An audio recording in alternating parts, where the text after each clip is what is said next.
Well, here we go. Here we are. Right now I am at the Guelph Civic Museum, downtown Guelph, and I'm about to take you on a tour of one of the exhibitions here, which is called Mind the Gap. Huh. Mind the Gap, intergenerational connectivity between seniors and youth.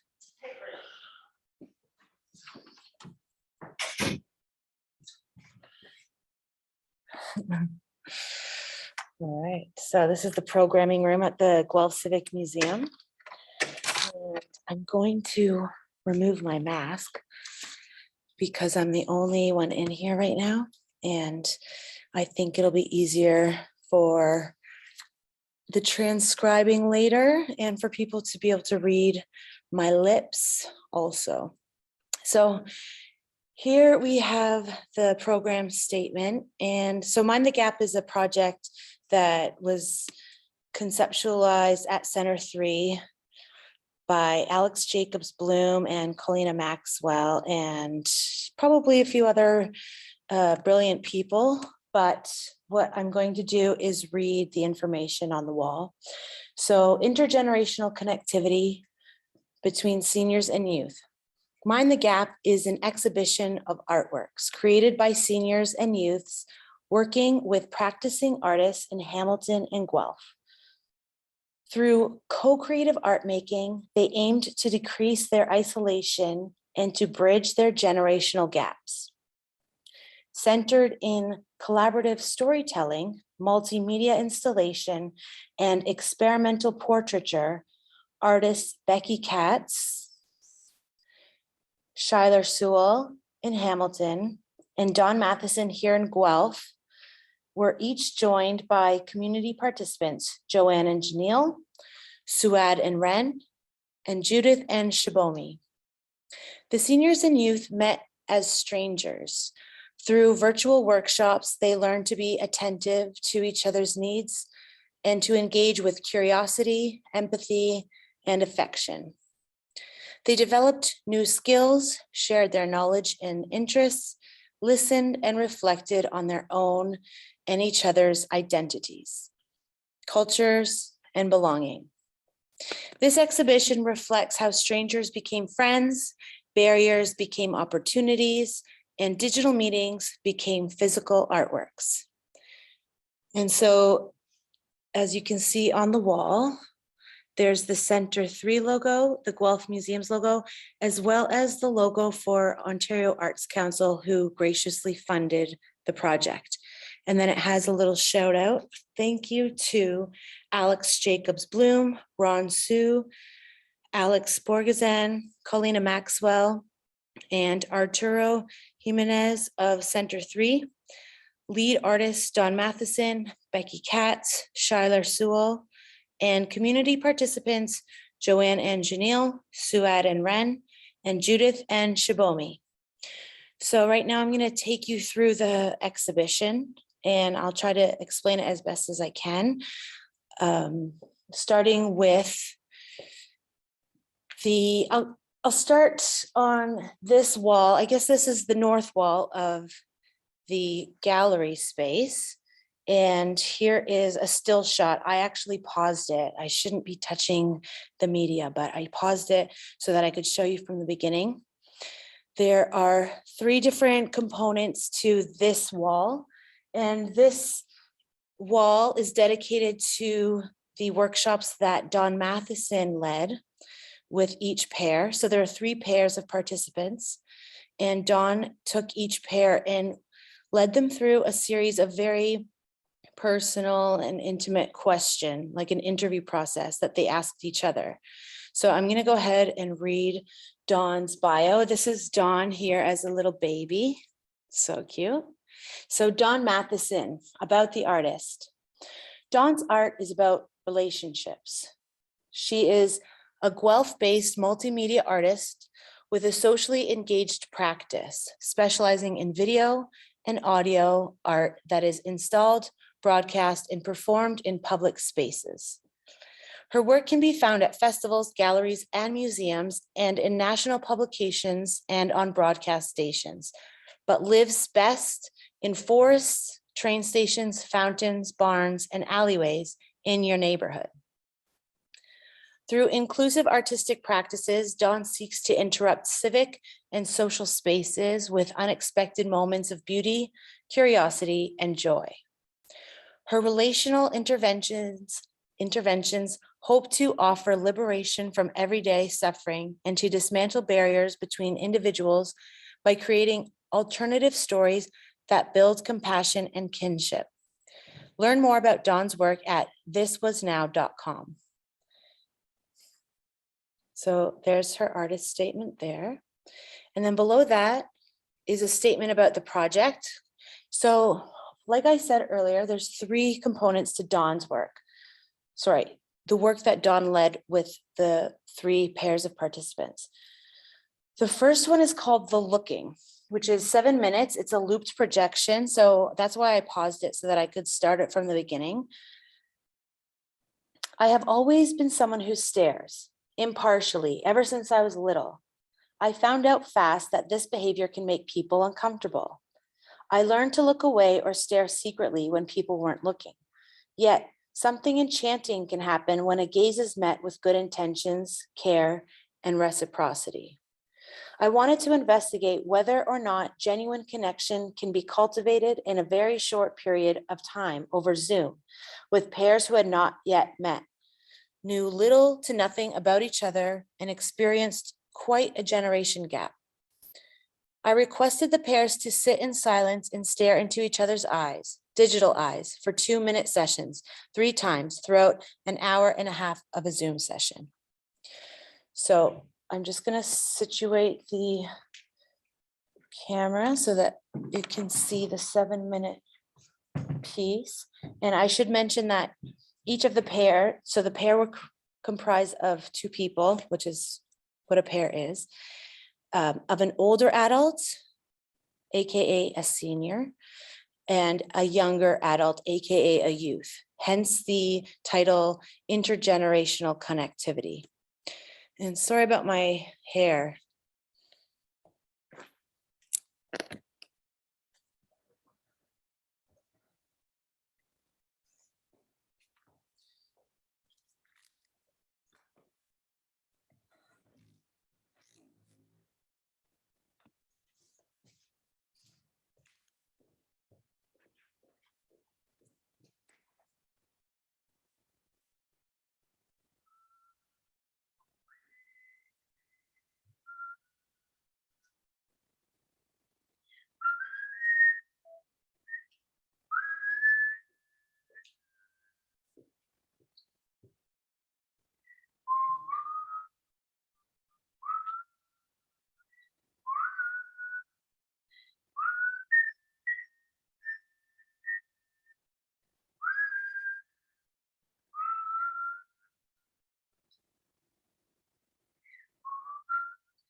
Okay, so we're gonna begin. We're gonna start though with the 2-minute stare. So I'm gonna put a timer on. And I will tell you when it ends. Okay, just a second here. And you can start staring. I had nobody to stare at. You can't see Janelle? No. Okay, let's stop for a second. Okay. Oops. How do I turn that off? Should I ask you to take your Zoom screen and make it smaller? Like, you know how you can click the minimizing button? because then you're gonna be on top or bottom. I think you're side by side right now when you're looking at Shbomi. Oh, here, now everything left. I didn't see that, but how do I get back to you? If you go down to the bottom, you'll see the Zoom link. It should show up on your computer and you can open up Zoom again. Oh, yeah, here it is. Yeah. If you can't do it, it's okay.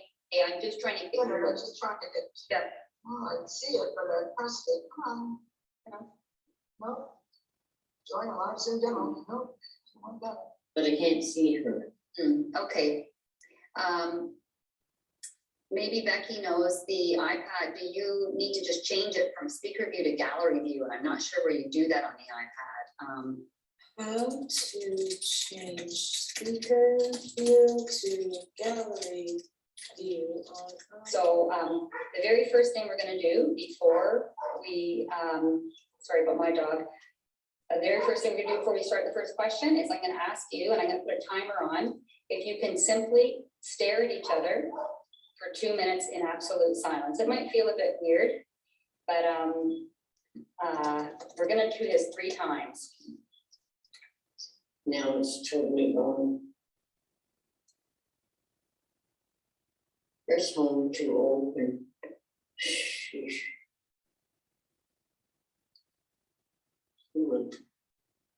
All right, switch to gallery view. Yeah. Is that what I'm after? Yeah. There. Okay. Hold your breath. Breathe in. Hold your breath. Breathe out. And hold your breath. And we'll do a 2-minute staring session from now.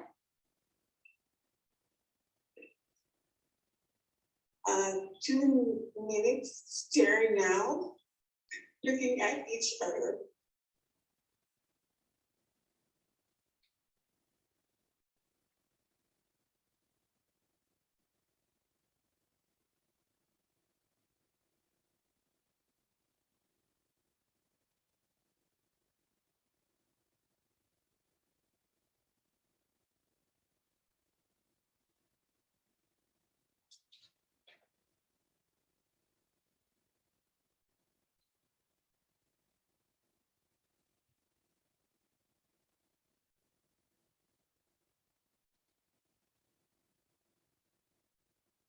You have a nice smile.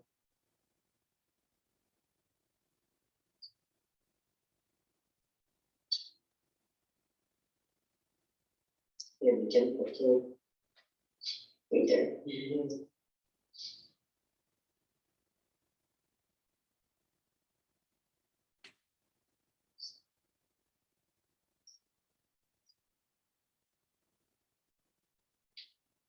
Why is it so difficult, I wonder?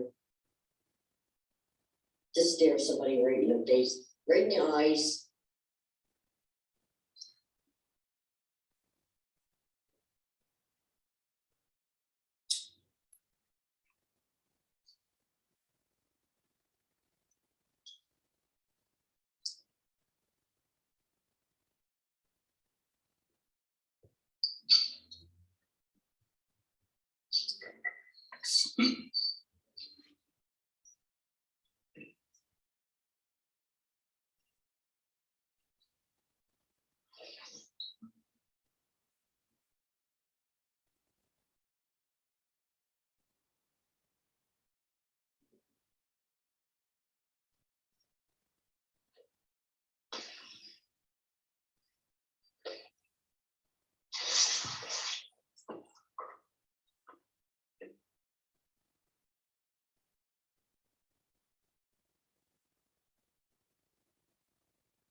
Okay.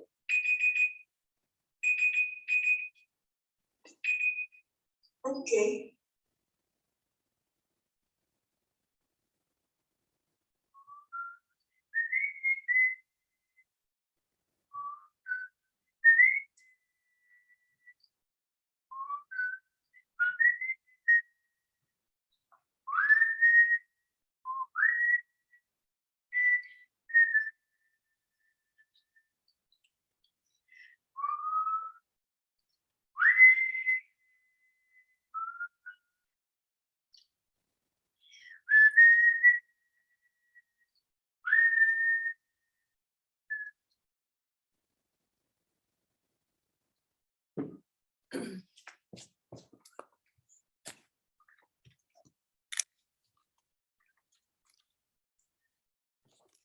So that was the looking. My favorite part of the looking was when Joanne broke the rules where you're supposed to be silent during the stare, but she couldn't help but interject and tell Janelle she had a great smile and comment on how awkward it is. I thought that was very human of her. So next up, we have the listening, which is 24 minutes. I'm not going to sit and have you watch all 24 minutes, but what I will do is, I guess what I will do instead is link, because this video will go on YouTube so that people can access it there. And what I'll do is link the listening to another YouTube URL web address in the comments so that you'll be able to access it from there. But otherwise I will read it. It says the listening, 24 minutes, edited footage looped, 36 questions accessed by QR codes. So the second request of Dawn's component of the project involved the other sense available through digital encounters, listening.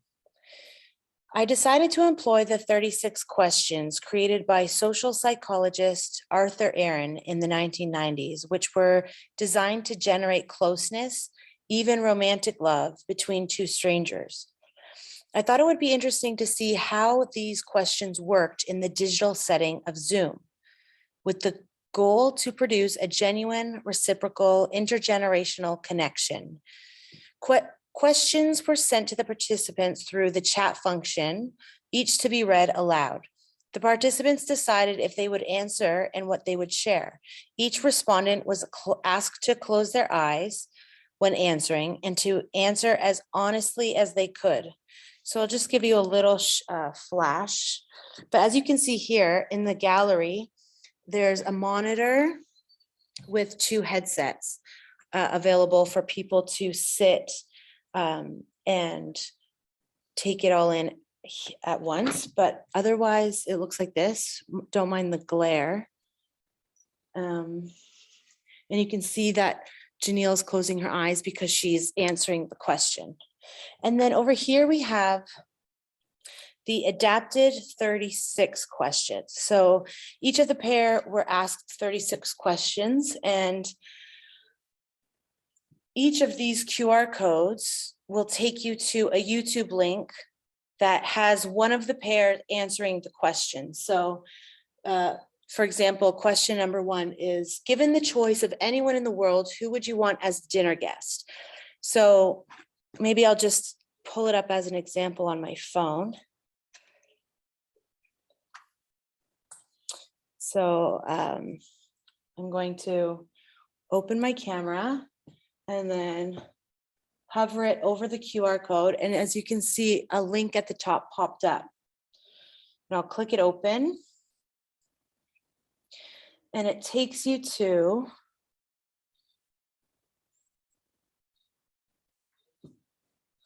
a YouTube link. Okay, and so what pops up is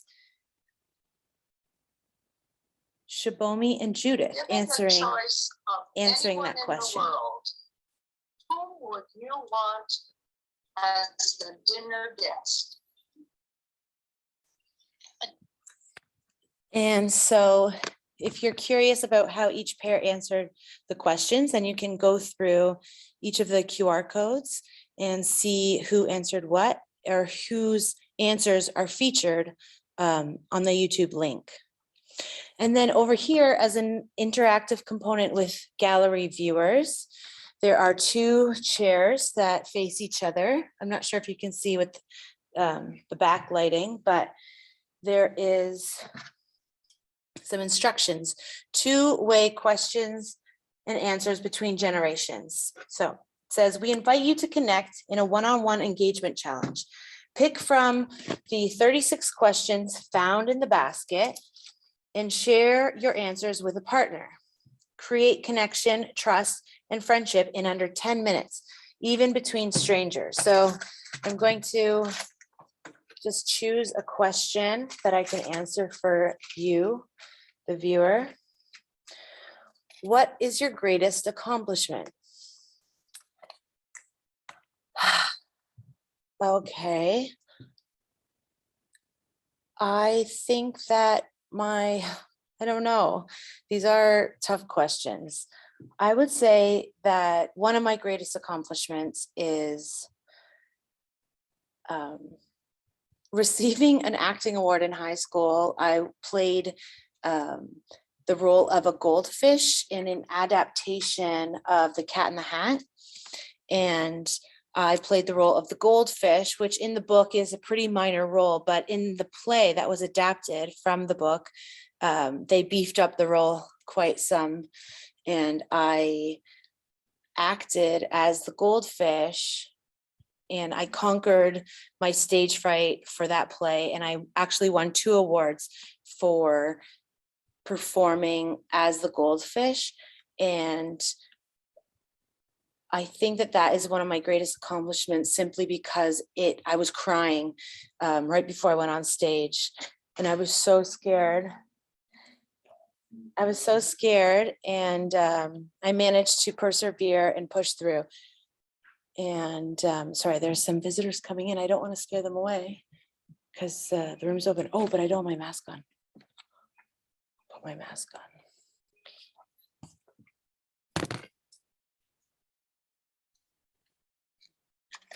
And I'll see if they want to come in.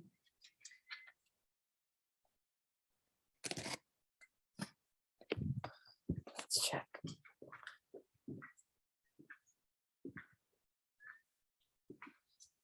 Oh, they ran away. Okay, I'm gonna shut the door then. Hi. Okay, I just waved to them. I'm gonna take my mask off again.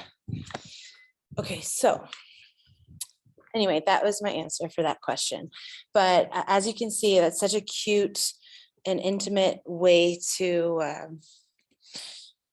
provide some interactivity amongst the viewers of this particular exhibition. And it's very fitting, considering that's what Don Matheson had each of the participants do with each other, is answer those series of 36 questions, which some of which are extremely personal.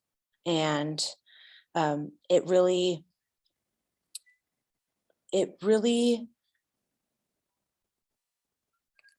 provided a lot of insight into the partnerships, and almost forced a vulnerability between the partners and the pairs, which automatically, I think vulnerability automatically bonds people, which is, I think, why the 36 questions are so effective in creating connection. Okay, so now we are over to the other wall. This is the west wall, the east wall. I think so. Doesn't matter. We're on the east wall, and it's the storytelling wall. And that is Schuyler's component of the project, was storytelling. And she taught workshops to the pairs on how to craft a story out of their own personal experiences. And so I'll read about Schuyler. Schuyler Sewell, about the artist. And here's an adorable picture of Schuyler as a child. So Schuyler Sewell is an Anishinaabe storyteller from Garden River First Nation and is currently based out of Hamilton, Ontario. As a literary artist, Schuyler uses the power of stories to cultivate connections and community. She is deeply passionate about the care that is shown within and between Indigenous, Black, and racialized communities when stories are being shared. Schuyler hopes that her work as a literary artist and facilitator will continue to bridge connections and inspire people to cultivate their own connections and community. And so for Schuyler's part of the project, here's the project statement. Schuyler was invited to participate in the Intergenerational Connectivity Program to share her creative writing skills with the older and youth participants. The older adult and youth participants. She designed the workshop to be something that would bring two generations together. What experiences do these generations share? What stories do they have in common that might also be a little different considering generational changes?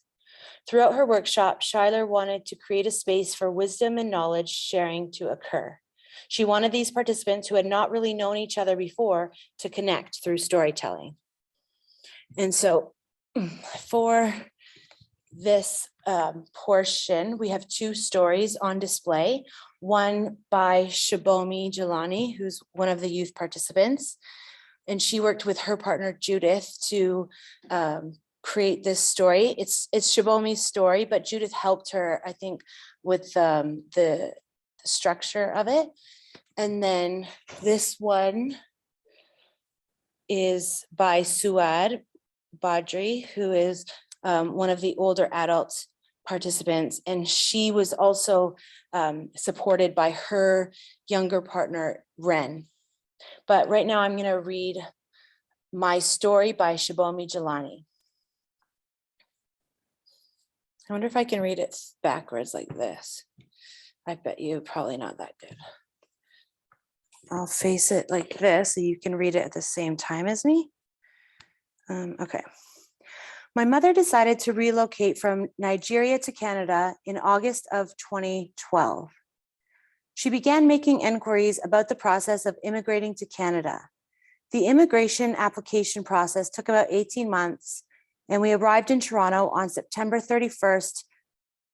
September 31st, 30 days has September. So there is no September 31st. I'm just realizing that now. Maybe it's a literary device or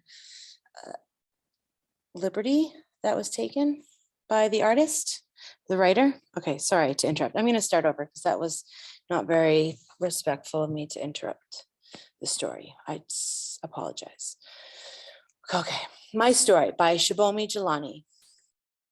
My mother decided to relocate from Nigeria to Canada in August of 2012.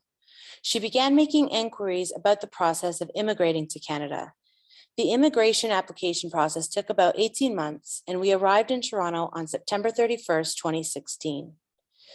As an 11-year-old girl, I was perplexed as to why we were relocating. My mother explained to me that there are various advantages to immigrating.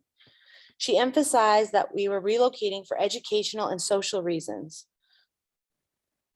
Education from overseas is highly valued in Nigeria, and if we decided to return to Nigeria when we got older, we would have an easier time getting a good career. Mother wanted us to have a safer place to live. During the immigration process, my mom had to fill out several documents, have medical tests for all of us, provide original international passports, original birth immunization certificates, and a complete application for the Federal Skilled Workers Program. My mom contemplated relocating to Canada alone, getting a job, and settling in the new country before bringing us in. But after much deliberation, she changed her mind and concluded that my sister and I would go with her. She paid 3,500 Canadian dollars to an immigration agent to assist her with the process. All additional charges were flight tickets, medicals, and visa fees to the government of Canada. She also needed to have at least 20,000 Canadian dollars in her bank account. The costs were very high, but my mother felt that it was all worth it. We had intended to settle in Kitchener, but it was easier to settle in Guelph. When I initially started talking about schools, I assumed that I would just continue my education in the grade that I had been in back in Nigeria. Due to my age and school regulations, I had to go back 2 grades. I was disappointed at first, but I've grown to love it since it allows me to do much better in school. What made it easier was that I had already completed the majority of the material we were learning. It was difficult to make friends at first since I was in a new environment. I was timid and didn't really talk to anybody, but with time, I began to open up to others and gained many new friendships. The neighborhood I currently live in is very friendly, and my family feels safer than they did when they lived in Nigeria. We have made many new relationships. Someone special to us introduced us to a group of kids and adults in the area to make us feel more comfortable. She took us to her home and had a get together with kids that went to our school and other families that live in the area. This made my sister and I happy because we were really nervous about our first day of school coming up. My mom was grateful. Overall, moving to Canada had been a really brave decision. Guelph is offering us a great opportunity for our future. It's beautiful. Okay, and so I'll read the next story, which is by Suad. And here is a picture of Suad. I think from Oslo. Not sure what year it is, but she's holding the memoirs of her grandfather, of her great grandfather, the memoirs of Babakar Badri. And so we'll learn a little bit more about him right now. So the title is Intilaga, which is the phonetic, which in Arabic, I know I'm not pronouncing it properly, but in Arabic, it means, oh my God, I have to, what does it mean? I'm just gonna check because Suad told me what it meant and now I forget. Intilaga.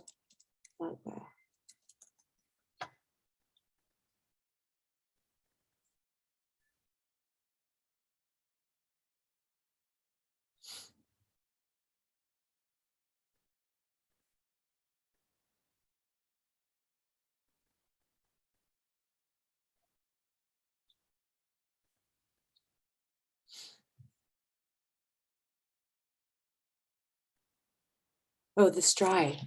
Okay, so the stride in Arabic is called something similar to intilaga. I don't think I'm pronouncing it right, but it means the stride. So that's what the story is about, is the stride. And it's the stride for women's liberation. So Afad University for Women, Sudan, started as a primary school 100 years ago. The person who had this revolutionary idea was my great-grandfather, Sheikh Babakar Badri. He faced a lot of opposition. He was assigned by the colonial government to start a boys' school in the early 1900s, but he had daughters of his own, not granted the same privilege. He would keep them away from the school. Don't come to the school during the daytime.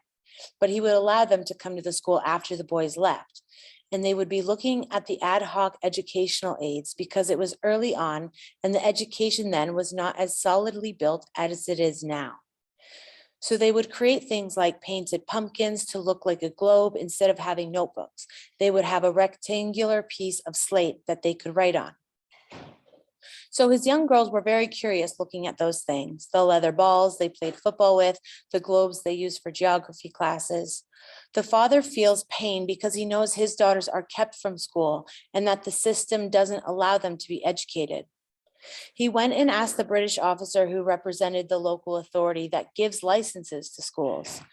Back then, Sudan was occupied by Britain, the United Kingdom, and Egypt.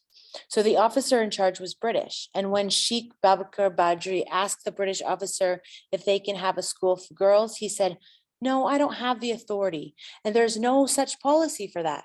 Because if the occupation started such a thing in Sudan, we would have a new revolution because the traditional Muslim community is against civic education in general, and everyone is against women's education. But you know, you can do it on your own. You don't need my permission. You don't need my license." It was a foreign idea to Babakar. He never thought that he could create a school on his own, but he did it. He started a school for girls and he invited his neighbors to send their daughters. But his neighbors were against the idea because they thought education would corrupt young girls. This was the main barrier with getting the people around him to accept the idea and enroll their daughters in the school. The community believed that education would enlighten the girls, giving them more freedom, teaching them new things, breaking them out of the conformity of tradition, so to speak. They believed that education would corrupt their minds. This was what was on the worried minds of the community, even though they didn't speak it aloud. Sudanese men were burdened with protecting the women in their families, worried about their family's reputation within the community. and worried that their daughters could meet boys whenever they left the house. They worried that it would lead to a sexual relationship, which would lead to them getting in trouble and end in a big scandal and disgrace the family.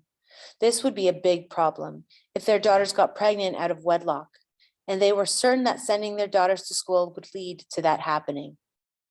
One day, Babakar attended a local neighborhood wedding. He told the wedding guests to free their daughters from being prisoners of illiteracy and ignorance and to send them to his new school for an education. The wedding guests told him, "You are too bold that you would have so brazenly come to this place to try and sell us your idea again.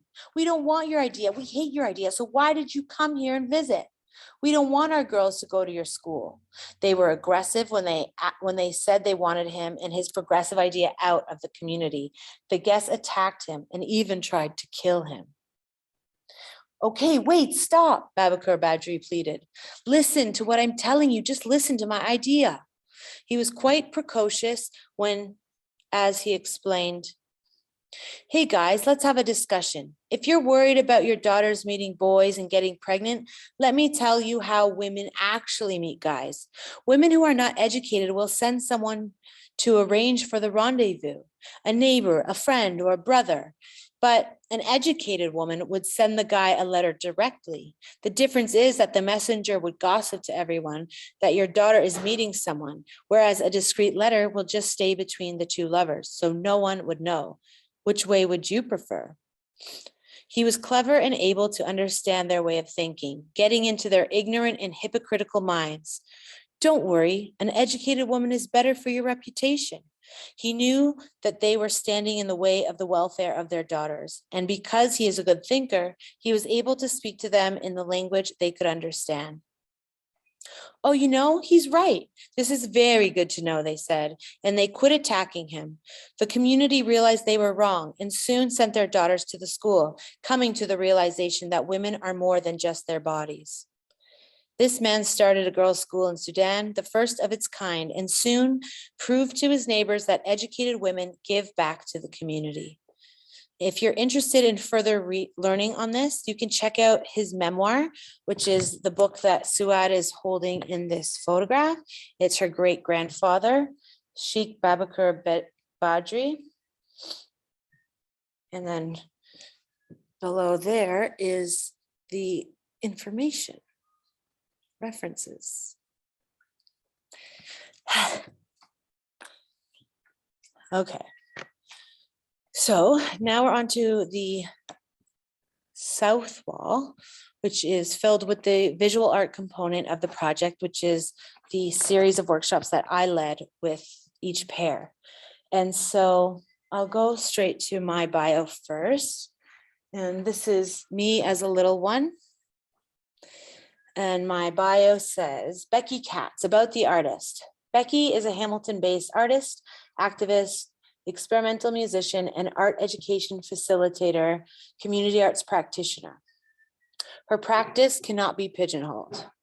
Becky is the co-founder and artistic director of Strange Waves Music Festival. She has worked with Center 3 for artistic and social practice for the past 13, now 14 years, including as the director of outreach.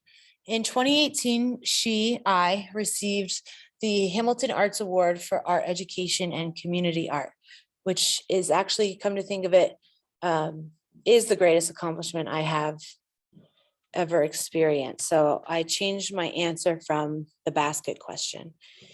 In her spare time, Becky is involved in numerous creative endeavors that focus on collaboration and spotlight the peculiarities of human nature.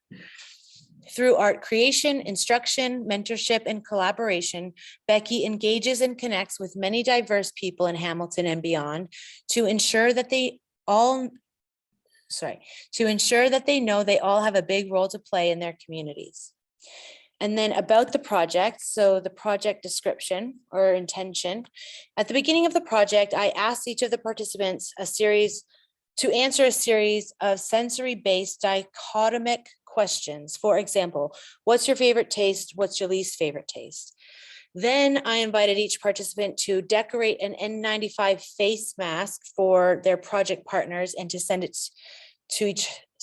them to each other in the mail. The participants sent their partner a package in the mail containing both the answered questionnaire and the custom-made mask. Receiving a package in the mail is so much fun. For the visual arts workshop, Becky led each pair through a series of drawing activities that related to their answers from the questionnaires. She demonstrated how to balance the good with the bad, light and shadow, favorites and least favorites.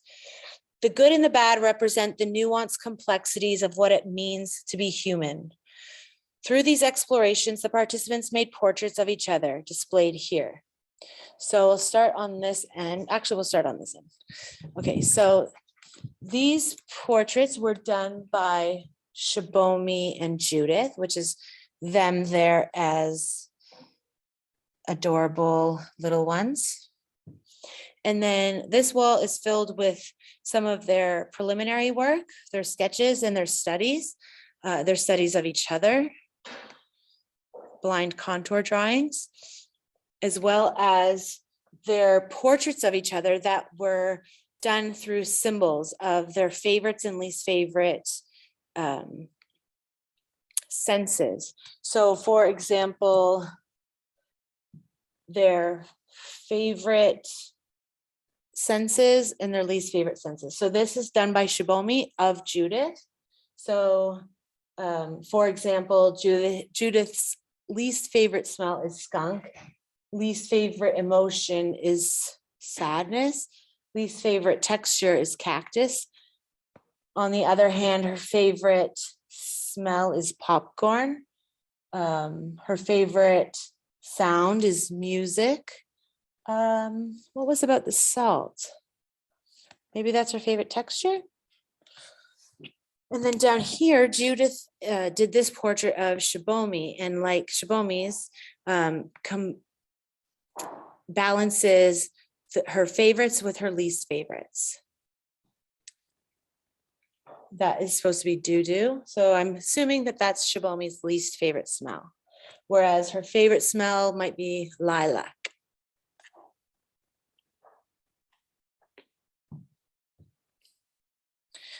I'll show you a bit of a better angle. Let me get out of the way.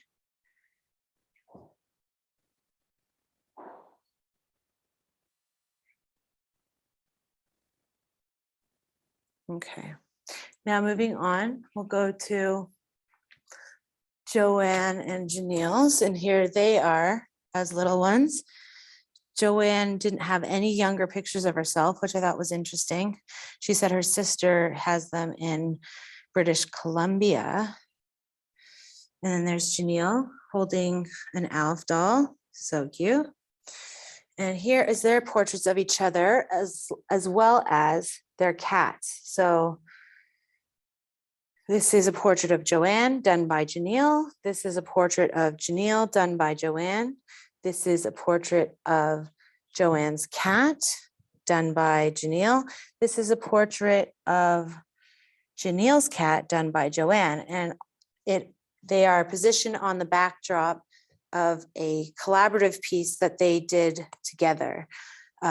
Because we actually met in person for their workshop. There were 2 art workshops that we got to do in person, whereas the third workshop was done over Zoom, which was with Ren, cute little Ren there, and adorable little Suad there. So because Ren actually lives about an hour or 2 away, we did their workshop online. And the rest of the workshops, Schuyler's and Dawn's workshops were also done online, just simply because of COVID-19 and the limitations that it imposes on meeting people in real life. When we get to the photo wall, I'll show you a few highlights from the project. But here are some studies done that Suad did of Ren, those body parts. And then Suad created that one as well of Ren. And here and here. And then Ren did this beautiful painting of Suad. Here it is all together. Oh boy. Sorry for the shaky hands. And then I'll show you this one from back here too.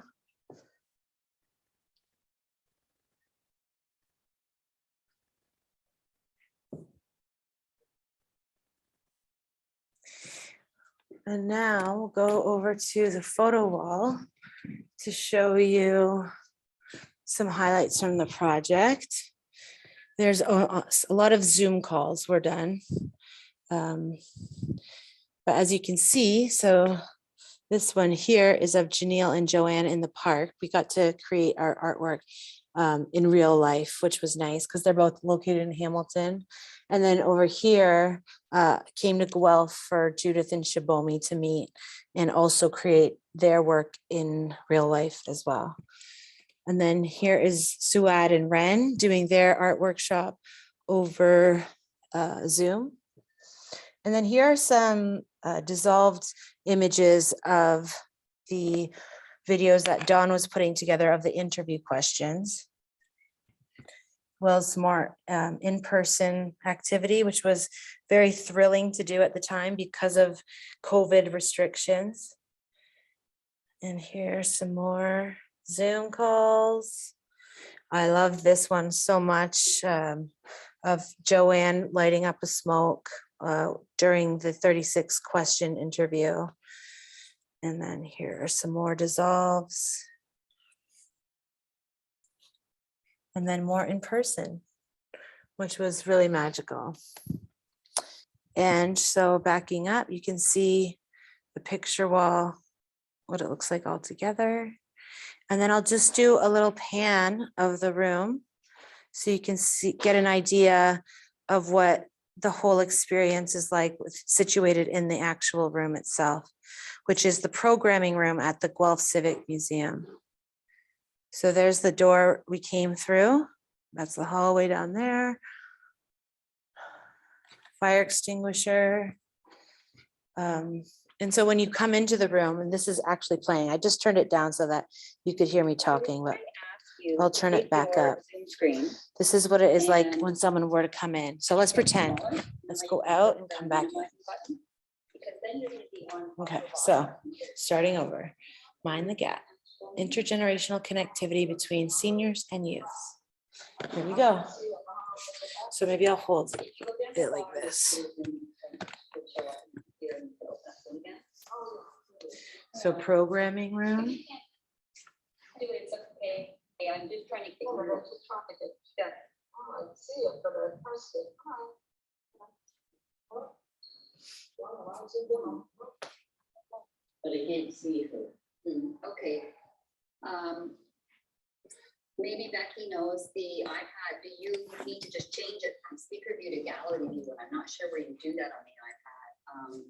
How to change speaker view to gallery view. So the very first thing we're gonna do before we, sorry about my dog. The very first thing we do before we start the first question is I'm gonna ask you, and I'm gonna put a timer on, if you can simply stare at each other for 2 minutes in absolute silence. It might feel a bit weird, but we're gonna do this pretty. And there you have it. So thank you so much for watching. I better put my mask back on. First one too old. I got a tickle in my throat, which you know during COVID is not a fun thing to have. So thank you. And All right. oh my God. Gallery view. Yeah.